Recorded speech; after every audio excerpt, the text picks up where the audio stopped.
Hi guys, welcome back to my video. Don't forget to subscribe my YouTube channel and follow my TikTok and IG and Reels. Ito nga pala ang aking in-order sa Lazada.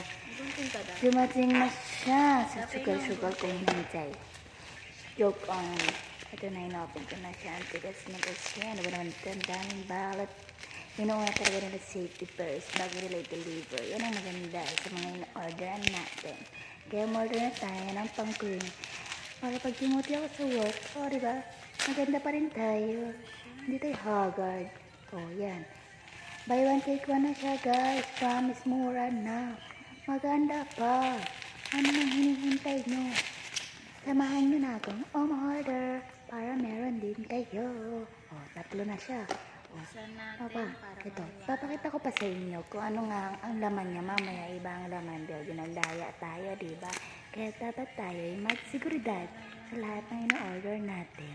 Dahil nagbabayad tayo ng naayas. Ito na, ang tagal kasi i-open eh. Ang dami kasing checklist ko bago ma-open. Ito na talaga. Ito na talaga siya. Ito na. I-open ko na. Para makita nyo. Tanan! Ayan, ang aking ginagamit. Now you know. Order na!